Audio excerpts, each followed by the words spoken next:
Se siete interessati alla produzione musicale e avete cercato in giro su internet consigli su come migliorare le vostre produzioni, sicuramente vi sarà capitato di sentire parlare degli equalizzatori a fase lineare e di come vadano sempre utilizzati, o mai, oppure solo in alcune circostanze. Se queste informazioni contrastanti vi hanno confuso, ci pensiamo noi a mettere ordine. In questo video spieghiamo come funzionano gli equalizzatori a fase lineare e quando e come utilizzarli.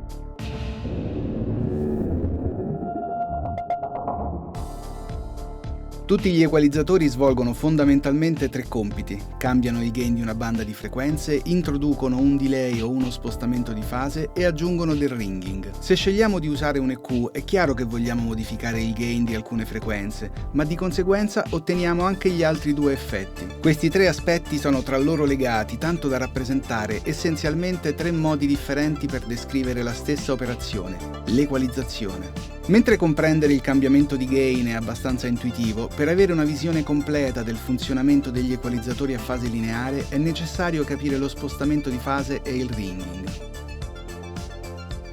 La fase di un'onda indica la sua posizione all'interno del ciclo in un determinato istante. È misurata in gradi da 0 a 360. Per la nostra percezione la fase assoluta di un segnale non è così importante. È molto più importante la differenza di fase tra due o più segnali, anche questa misurata in gradi tra meno 180 e più 180. Questo perché quando sommiamo più segnali la differenza di fase può avere effetto sull'ampiezza della somma. Ogni volta che equalizziamo un segnale, l'equalizzatore altera le fasi di alcune delle armoniche, ritardandole o anticipandole. Per capire meglio quello che succede, immaginiamo un segnale composto da queste armoniche. Notiamo come all'inizio del suono abbiano tutte la fase a 0 gradi. Osserviamo l'armonica evidenziata. Passando attraverso un equalizzatore vediamo che in uscita subisce uno spostamento di fase e non parte più a 0 gradi. Facciamo lo stesso test con un suono reale. Prendiamo un colpo di cassa e lo mettiamo su due tracce diverse. Equalizziamo una delle due tracce e confrontiamo le forme d'onda. Notiamo che quella equalizzata risulta spostata rispetto all'originale a causa dell'azione dell'EQ. La differenza di fase tra due segnali può essere rappresentata in un grafico come questo, dove sull'asse delle X troviamo le frequenze del suono e su quello delle Y troviamo i gradi di spostamento. Una linea retta indica che non c'è nessuna alterazione della fase dei segnali. Le frequenze entrano ed escono dall'EQ mantenendo le relazioni di fase originali. Un grafico come questo indica invece che alcune frequenze escono dall'EQ in anticipo e altre in ritardo, alterando le relazioni di fase originali. Come possiamo vedere, la distorsione di fase diventa più evidente quanto più sono estreme le impostazioni dell'EQ. Ultimamente si presta molta attenzione a questa distorsione di fase, forse proprio a causa del suo nome, distorsione. Questa distorsione non è però un effetto collaterale o un difetto dell'equalizzatore, ma è parte integrante del processo di equalizzazione. La distorsione di fase è essenziale per ottenere la curva di equalizzazione desiderata. È importante sottolineare che non è l'equalizzazione che causa la distorsione di fase, ma è la distorsione di fase che causa l'equalizzazione. Senza la distorsione di fase non sarebbe possibile ottenere alcuna equalizzazione. Questo fenomeno è presente negli equalizzatori analogici e in quelli digitali. Negli equalizzatori analogici sono i componenti reattivi come condensatori e induttori a causare uno sfasamento del segnale. In digitale lo stesso effetto si verifica a causa del modo in cui vengono trattati i campioni. La distorsione di fase in digitale non è quindi una simulazione per emulare il suono analogico, ma è un effetto necessario per ottenere una specifica equalizzazione. Compreso il problema della distorsione di fase, è abbastanza semplice comprendere come eliminarla per ottenere un'equalizzazione a fase lineare. Se riprendiamo questa immagine, non è difficile capire che se facciamo passare il segnale appena uscito dall'EQ nuovamente nello stesso EQ ma in reverse, le armoniche tornano tutte alla fase originale. Infatti l'armonica evidenziata che in uscita dall'EQ è stata ritardata, dopo un reverse del segnale si trova in anticipo e un secondo passaggio nell'EQ con le stesse impostazioni la ritarderà di nuovo, riportandola ora in fase con le altre. Ad esempio, invece di dare 4 dB a 1000 Hz in un solo passaggio, possiamo applicare 2 dB nel primo passaggio, invertire il segnale, aggiungere altri 2 dB nel secondo passaggio e infine invertire nuovamente il segnale. In questo modo abbiamo applicato la stessa equalizzazione di 4 dB in totale, ma in 2 passaggi, eliminando così la distorsione di fase. Questo è il concetto alla base degli equalizzatori a fase lineare. Facciamo un esempio pratico. Prendiamo lo stesso colpo di cassa dell'esempio precedente e mettiamolo nuovamente su 2 tracce. Per non venire distratti dalle variazioni di gain, modifichiamo solo la fase di uno dei colpi di cassa, utilizzando un plugin specifico come il Freeform Phase della Melda Production. Configuriamo il plugin a piacere e manteniamo sempre le stesse impostazioni. Applichiamo l'effetto sulla traccia e osserviamo come sia evidente lo sfasamento rispetto all'altra. Ora applichiamo il reverse una prima volta, quindi nuovamente il Freeform Phase e infine il reverse una seconda volta. Possiamo notare come il colpo di cassa è ritornato in fase con quello originale, a causa dei 2 spostamenti di fase uguali ma opposti. Questa soluzione funziona, ma comporta un grosso problema. Non può essere applicata in tempo reale, perché per fare il reverse dobbiamo avere prima il segnale completo. Non è quindi una soluzione accettabile, perché quando lavoriamo con un EQ vogliamo ascoltare il risultato mentre lavoriamo, non dopo. Tra gli EQ che lavorano in tempo reale distinguiamo 2 categorie: gli EQ a fase minima, che non possono eliminare la distorsione di fase, e gli EQ a fase lineare, che invece possono correggere i problemi di fase. Sono a fase minima tutti gli equalizzatori analogici e la maggior parte di quelli digitali, mentre sono a fase lineare solamente alcuni di quelli digitali. La fase lineare in tempo reale è quindi un'esclusiva del mondo digitale e l'unico modo per ottenerla da un EQ a fase minima è utilizzare il metodo del doppio reverse appena detto. Per proseguire e comprendere il funzionamento degli equalizzatori a fase lineare è necessario capire i concetti di risposta all'impulso e di ringing. Un segnale può essere rappresentato graficamente in 3 dimensioni: frequenza, ampiezza e tempo. Avremmo quindi bisogno di un grafico tridimensionale come questo, ma più comunemente utilizziamo rappresentazioni in 2 dimensioni come queste. In questa vediamo come varia l'ampiezza nel tempo, mentre in quest'altra vediamo l'ampiezza delle frequenze che compongono il segnale. È importante capire che queste sono 2 rappresentazioni complementari. Se un segnale esiste nel dominio delle frequenze, allora esiste anche in quello del tempo e viceversa. Infatti possiamo passare da una rappresentazione all'altra utilizzando formule come la trasformata di Fourier e la trasformata inversa di Fourier. Insomma, lo stesso segnale può essere visualizzato sia nel dominio del tempo che in quello delle frequenze. Questo è uguale a questo. Una cosa che spesso non è chiara è che l'equalizzazione impostata su un EQ corrisponde effettivamente a un segnale vero e proprio. Tuttavia questo segnale è virtuale, per così dire, ed esiste solo quando c'è un altro segnale in ingresso nell'EQ. Siamo abituati a vedere questo segnale nel dominio delle frequenze, ma per quello che abbiamo appena detto esiste anche nel dominio del tempo. Per osservarlo inviamo un impulso, cioè un segnale composto da un solo campione, all'ingresso dell'EQ. Quello che otteniamo in uscita è la risposta all'impulso dell'EQ, che rappresenta l'equalizzazione nel dominio del tempo. Infatti, se analizziamo questa risposta all'impulso con un analizzatore di spettro, vediamo nuovamente la curva di equalizzazione impostata. In pratica, ciò che fa un EQ è combinare 2 segnali, quello in ingresso e la risposta all'impulso, che rappresenta l'equalizzazione. Nell'esempio precedente, l'EQ ha combinato l'impulso e la risposta all'impulso. Sappiamo però che un segnale digitale è formato da un susseguirsi di impulsi, quindi l'EQ combina ognuno di questi con la sua risposta all'impulso. In base al tipo di risposta all'impulso, i filtri digitali possono essere di 2 tipi: Infinite Impulse Response e Finite Impulse Response. I filtri IR sono simili a quelli analogici perché combinano i campioni utilizzando un circuito di feedback. Prendono cioè il campione in uscita dall'EQ e lo inviano all'ingresso. Ad esempio, se il feedback invia all'ingresso il 50% del segnale in uscita, il nuovo campione in uscita conterrà il 50% di quello appena uscito e quindi una certa percentuale di tutti i campioni passati nel filtro prima di lui. Con ogni giro di feedback il contributo del primo campione si riduce, senza mai diventare 0, e creando quindi un loop infinito. Questo comporta che il primo campione in ingresso influenzi anche l'ultimo a causa del feedback continuo. Per via del loro funzionamento i filtri IR sono leggeri per la CPU e introducono pochissima o nessuna latenza. La risposta all'impulso di un filtro IR ha questo aspetto. Le oscillazioni aggiuntive vengono chiamate ringing e sono ciò che viene aggiunto ad ogni campione del segnale per equalizzarlo. Poiché le oscillazioni seguono il campione in ingresso nell'EQ, si parla di post-ringing, ma su questo torniamo più avanti. I filtri FIR sono esclusivi del dominio digitale e non hanno equivalenti analogici. Funzionano senza l'uso di circuiti di feedback, combinando solamente i campioni in ingresso senza considerare quelli in uscita. Questo processo è chiamato convoluzione ed è utilizzato anche per altri effetti come riverberi ed emulatori di amplificatori. È un argomento complesso, lo approfondiremo in un prossimo video. A differenza dei filtri IR, i filtri FIR richiedono un certo numero di campioni in ingresso prima di elaborare il primo campione. Ad esempio potrebbero richiedere migliaia di campioni prima di iniziare l'elaborazione e questo può causare una considerevole latenza che può superare un secondo. Tuttavia, la maggior latenza dovuta a un maggior numero di campioni permette una migliore qualità del filtro, soprattutto alle basse frequenze. Possiamo confrontare in un grafico il comportamento dei due filtri. Se inviamo un solo campione in ingresso, vediamo come la risposta del filtro FIR sia effettivamente finita nel tempo, mentre quella dell'IR continui all'infinito.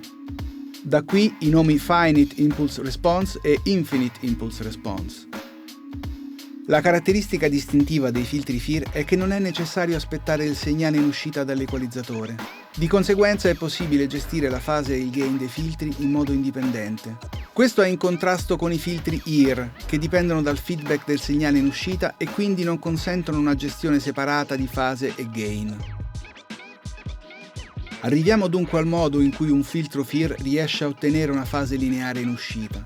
Poiché la sua risposta all'impulso è finita, possiamo intervenire senza dover aspettare di avere tutto il segnale, è sufficiente averne solo una porzione. Come abbiamo visto prima, se facciamo passare un segnale 2 volte in un EQ e con 2 reverse, in uscita troviamo una fase lineare. Anche se in modo leggermente diverso, questo processo può essere replicato in tempo reale solo con i filtri FIR. Abbiamo anche visto come una curva di equalizzazione corrisponda ad un segnale nel dominio del tempo. Se con un filtro FIR applichiamo un reverse alla risposta all'impulso prima di combinare i due segnali, otteniamo lo stesso risultato che si avrebbe rovesciando il segnale in ingresso. Quindi, se questa risposta all'impulso provoca un ritardo su una banda di frequenze, quest'altra provoca un anticipo speculare.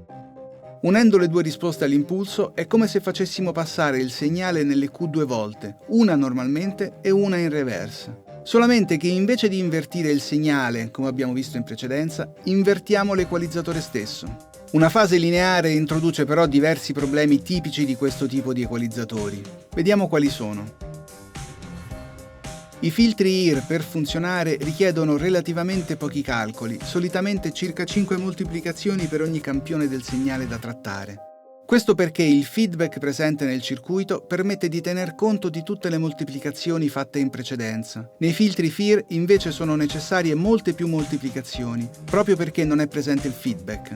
Infatti per calcolare un campione in uscita, un filtro FIR ha bisogno di utilizzare parecchi campioni in ingresso. Maggiore è il numero dei campioni presi in considerazione e maggiore la precisione del filtro. Non è quindi raro che vengano utilizzate anche fino a decine di migliaia di campioni per il suo funzionamento. Di conseguenza un filtro FIR richiede un numero alto di moltiplicazioni per ogni campione del segnale in ingresso. Anche al netto delle varie ottimizzazioni che gli sviluppatori possono introdurre, il consumo dei filtri FIR è decisamente più alto di quelli IR, sia di CPU che di RAM. Come abbiamo già anticipato, l'utilizzo di un così alto numero di campioni in ingresso comporta l'introduzione di un'alta latenza e tutto il segnale viene ritardato durante il passaggio nel filtro. La quantità di ritardo dipende dalla risoluzione del filtro. Per fare un esempio, il Pro Q3 della FabFilter, se impostato sul linear phase alla massima risoluzione, introduce più di 66.000 campioni di ritardo, equivalenti a circa 1,5 secondi. Questa eccessiva latenza rende qualsiasi processore inutilizzabile in fase di registrazione o in tutti quei casi nei quali è richiesta una bassa latenza. Normalmente in fase di mix la latenza introdotta dai plugin non crea fastidi perché viene compensata dalla DAW stessa in maniera automatica. Il problema è però che latenze di questa quantità non possono essere compensate da tutti i software e anche quando vengono compensate corrispondono all'introduzione di un ritardo enorme su tutta la sessione. Di conseguenza, nel caso della latenza introdotta dal Pro Q3, qualunque modifica nella sessione richiederebbe circa 1,5 secondi prima di avere effetto, rendendo difficile la lavorazione. Si può sempre ridurre la risoluzione del filtro per diminuire la latenza, ma questo ha un effetto sulla qualità del filtro stesso, in particolare sulle basse frequenze. Infatti i filtri FIR sono in grado di lavorare su un numero di frequenze pari alla metà dei campioni presi in considerazione. Ad esempio, con 4096 campioni si hanno a disposizione 2048 frequenze su cui andare a lavorare, vale a dire una ogni 10 tra 20 e 20.000. Questo crea problemi sulla gestione delle basse frequenze, perché per via della distribuzione logaritmica si hanno pochissime frequenze su cui andare a lavorare, mentre non crea grossi problemi sulle medie e sulle alte. Lo stesso effetto lo vediamo su un qualsiasi analizzatore di spettro. La risoluzione sulle basse è minore di quella sulle alte frequenze. Aumentando i campioni a 8192 si hanno 4096 frequenze a disposizione, cioè una ogni 5 tra 20 e 20.000. Meglio, ma sulle basse la risoluzione non è ancora adeguata. Il Pro Q3 in modalità Linear Phase Low introduce 3072 campioni di latenza, quindi al massimo può utilizzare 3072 campioni per i suoi calcoli, una quantità decisamente insufficiente per andare a lavorare le basse frequenze. Se infatti si prova a fare qualche intervento con questa impostazione, è facile avere distorsioni o artefatti sulle basse. Incuranti della latenza e del maggior carico sulla CPU e sulla RAM, possiamo scegliere di aumentare la risoluzione del filtro per lavorare meglio sulle basse frequenze. Anche in questo modo non abbiamo purtroppo risolto tutti i problemi. Infatti, lavorando proprio sulle basse frequenze con una risoluzione maggiore, diventa più evidente un altro effetto collaterale dei filtri a fase lineare, il pre-ringing. Come abbiamo visto, quello che fa un filtro è sostituire ogni campione del segnale in ingresso con una copia della risposta all'impulso moltiplicata per il campione stesso. Nei filtri FIR, però, la risposta all'impulso è simmetrica e questo comporta l'introduzione di un artefatto chiamato, appunto, pre-ringing. Consideriamo questo segnale e concentriamoci solamente sul primo campione. Come abbiamo detto, questo viene sostituito dal filtro con una copia della risposta all'impulso. Vediamo graficamente che facendo questa sostituzione in un filtro FIR ci saranno dei campioni che precedono quello che originariamente era il primo campione del segnale. Nella realtà quei campioni sono ciò che causa la latenza dei FIR e il primo campione si troverebbe ritardato, anche se in una DAW questa latenza viene compensata entro le sue capacità. L'insieme di questi campioni introdotti dal filtro creano il pre-ringing, che viene percepito come una specie di eco o di fade-in che precede l'inizio del suono. Un effetto impossibile da verificarsi nella realtà. Come abbiamo visto, ampiezza e durata della risposta all'impulso dipendono dalle impostazioni dell'equalizzazione e più gli interventi sono estremi e più il pre-ringing diventa evidente, in particolare sulle basse frequenze. Con questa equalizzazione si nota chiaramente.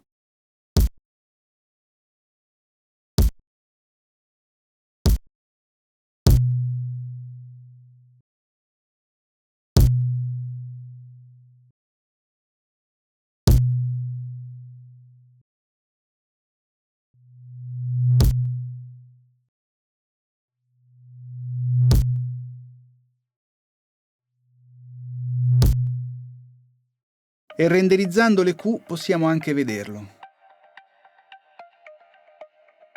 I filtri a fase minima introducono solamente post-ringing, mentre quelli a fase lineare causano pre- e post-ringing. Cerchiamo di capire la differenza tra i due. Il post-ringing non è molto fastidioso per l'orecchio, perché normalmente ha una bassa intensità e viene facilmente mascherato dal suono stesso. Inoltre è un fenomeno a cui siamo abituati perché avviene continuamente nella vita di tutti i giorni. Facciamo un esempio. Ora siamo nella sala di ripresa dello studio di Absolant, un ambiente ad acustica controllata dove la maggior parte del suono viene assorbito. Se facciamo scoppiare un palloncino, quello che otteniamo è l'equivalente di un impulso, cioè un suono con un'alta intensità concentrata in un tempo estremamente breve. Visto che siamo in un ambiente trattato, quello che sentiamo è praticamente solo l'impulso, perché le riflessioni sono ridotte al minimo. Dalla forma d'onda si vede che l'energia è concentrata in un solo istante e non continua nel tempo. Ora invece siamo nell'aula principale di Absolant, dove svolgiamo la maggior parte delle nostre lezioni. Questo ambiente non è acusticamente trattato e il suono viene riflesso dalle pareti. Se facciamo scoppiare qui un altro palloncino, ci aspettiamo di sentire una coda di riverbero. Possiamo anche vedere come la forma d'onda duri di più rispetto a prima.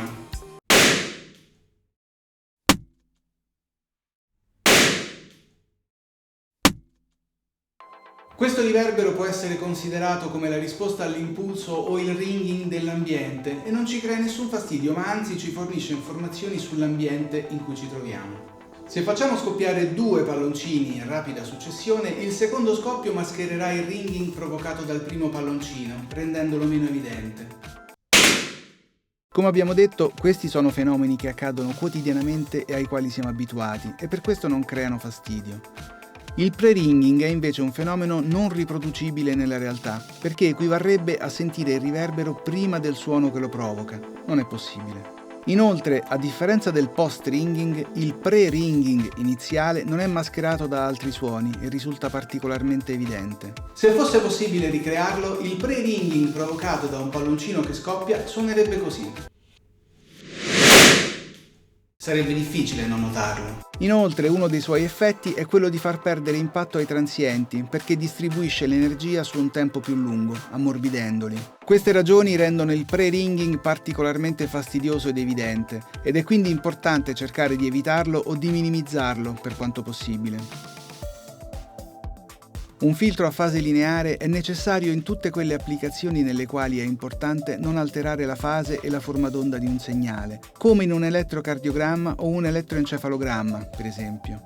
Se in questo tipo di esami filtriamo il segnale per rimuovere il rumore di fondo o disturbi esterni, è molto importante che la relazione di fase tra i segnali venga mantenuta per una lettura corretta. Infatti i filtri a fase lineare sono stati originariamente sviluppati per scopi scientifici e solo successivamente sono stati adottati per la produzione audio. In questo campo però un EQ a fase lineare non è uno strumento così indispensabile come spesso viene fatto passare. Lo dimostra anche il fatto che ogni volta che viene presentato si fa riferimento a problemi di fase che un EQ a fase minima introduce, riconoscibili come alterazioni del gain in una banda.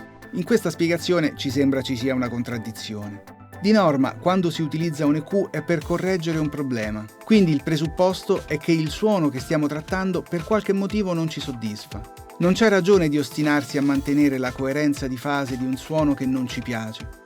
È come ristrutturare una vecchia casa ma facendo molta attenzione a mantenere le crepe nei muri. In questo scenario la distorsione di fase non è un problema, ma è anzi la soluzione che ci permette di raggiungere il suono che ci soddisfa. Inoltre, come abbiamo già visto, l'orecchio umano non è molto sensibile alla fase assoluta di un segnale. Ad esempio, 2 onde a 100 Hz con una qualsiasi differenza di fase suonano indistinguibili quando ascoltate da sole. Le differenze di fase sono però importanti quando si sommano segnali che hanno tra loro una relazione di fase, come in una lavorazione in parallelo o in una ripresa multimicrofonica, come ad esempio quella della batteria. In queste situazioni può quindi sembrare logico usare un EQ a fase lineare se si vuole equalizzare uno solo dei segnali. Se però usiamo un EQ solo su uno dei segnali e non su tutti, è perché la loro somma non ci convince. Anche in questo caso non c'è motivo per voler mantenere la relazione di fase tra i segnali. Inoltre, se il risultato dell'equalizzazione non è gradevole, si può continuare a intervenire lavorando nel contesto fino a che non lo diventi, compensando ad orecchio. In questo scenario, l'uso di un EQ a fase lineare non porta nessun vantaggio, ma anzi solo gli svantaggi di cui abbiamo parlato. Visto che la colorazione di fase non è dunque un problema, un EQ a fase minima sembra ancora la soluzione migliore. Nonostante questo, una situazione nella quale un EQ a fase lineare può portare alcuni vantaggi è per la creazione di un crossover. Quando si divide un segnale in diverse bande per trattarle separatamente, è necessario mantenere la fase originale del segnale. In questo modo, quando lo ricomponiamo, il segnale non subisce distorsioni dovute alla fase. Facciamo un esempio. Questo è il segnale originale.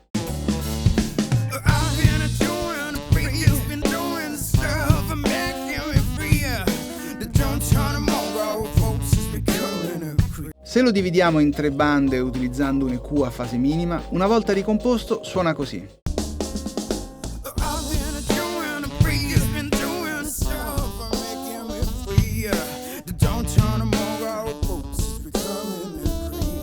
Si sente una chiara differenza rispetto all'originale. Facciamo la stessa cosa ma con un EQ a fase lineare.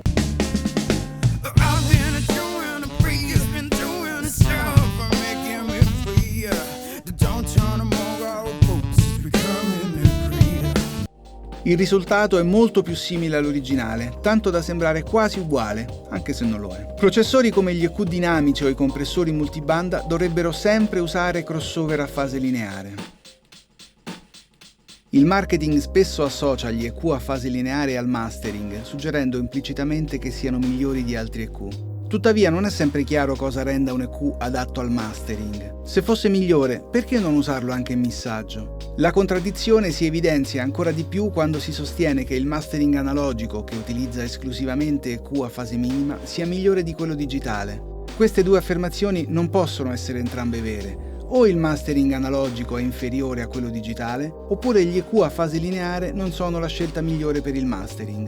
Una possibile spiegazione del perché gli EQ a fase lineare vengono promossi per il mastering potrebbe essere che in questa situazione i loro difetti sono minimizzati. Durante il mastering di solito gli interventi non sono troppo aggressivi o estremi, il che rende il pre-ringing trascurabile. L'alta latenza non diventa un problema, poiché si lavora su un master finito e non su un mix in fase di creazione. Inoltre nel mastering si usano di solito poche istanze di plugin, quindi il maggior carico sulla CPU diventa trascurabile. Queste considerazioni fanno pensare che gli EQ a fase lineare non offrano un reale vantaggio per il mastering, ma al contrario potrebbero rappresentare uno svantaggio per il missaggio.